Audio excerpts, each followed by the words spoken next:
Guys, ये तो आप सभी जानते होंगे कि गांधी जी आजादी से पहले प्रधानमंत्री पद के लिए जवाहरलाल नेहरू के नाम पर मोहर लगा चुके थे। लेकिन अचानक से ऐसा क्या हुआ कि बंटवारे का वक्त आते ही वो नेहरू की बजाय जिन्ना को प्रधानमंत्री बनाने पर जोर देने लगे। जी हां गाइस, 16 अगस्त साल 1946 को जब मुस्लिम लीग ने डायरेक्ट एक्शन डे को मनाने का ऐलान किया तो पूरे देश में दंगे भड़क उठे।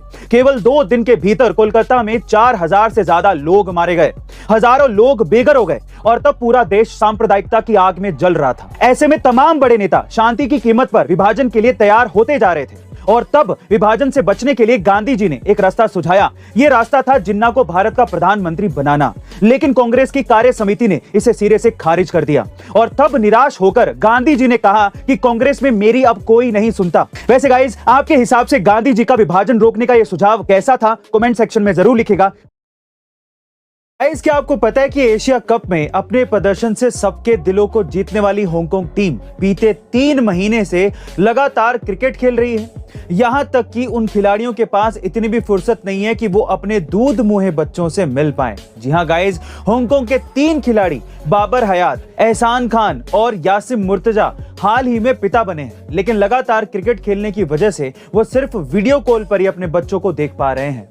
वहीं टीम के कई खिलाड़ी ऐसे भी हैं जो अपना घर चलाने के लिए फूड डिलीवरी बॉय का काम तक कर रहे हैं। गाइस, आज भले ही हांगकांग की टीम के कई खिलाड़ी पैसों की कमी की वजह से आर्थिक तंगी झेल रहे हों, लेकिन फिर भी उन्होंने इसका असर अपने प्रदर्शन पर नहीं आने दिया। वैसे गाइस, आपको हांगकांग टीम के खिलाड़ियों का खेल के प्रति ये जज्बा कैसा लगा? कमेंट सेक्शन में जरूर लिखिएगा।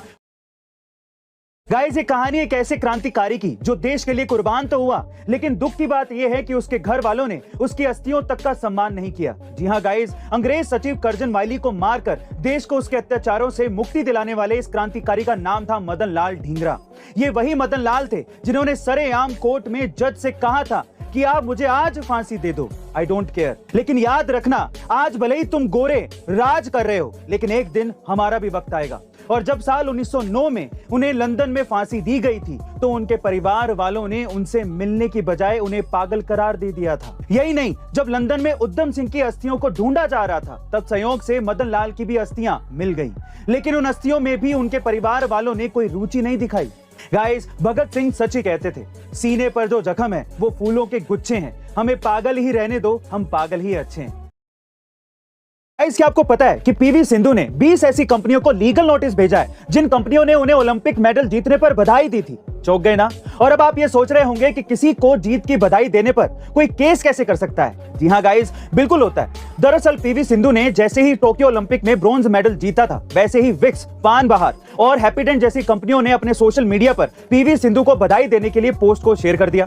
लेकिन यह लीगली गलत था, क्योंकि इन सभी कंपनियों ने बधाई वाली पोस्ट पर अपने ब्रांड्स का लोगो भी यूज किया था, यानी कि उन्होंने इनडायरेक्टली अपने प्रोडक्ट को प्रमोट किया था। असल में advertising standards council of India के हिसाब से कोई भी ब्रांड बिना परमिशन के अपने एड्स में किसी भी शख्स का नाम और उसकी फोटो यूज नहीं कर सकता। बस इसीलिए पीवी सिंधु ने उन सारी कंपनियों को लीगल नोटिस भेजा, जिसके बाद उन सारी कंपनियों ने अपने अपने पोस्ट डिलीट कर दिए। वैसे गाइस, आपका इस लीगल एक्शन के बारे में क्या ख्याल है? कमेंट सेक्शन में जरूर लिखेगा और ऐसे अमेजिंग वीडियोस के लिए शेयर, सब्सक्राइब एंड लाइक। मिलता है अगली वीडियो में।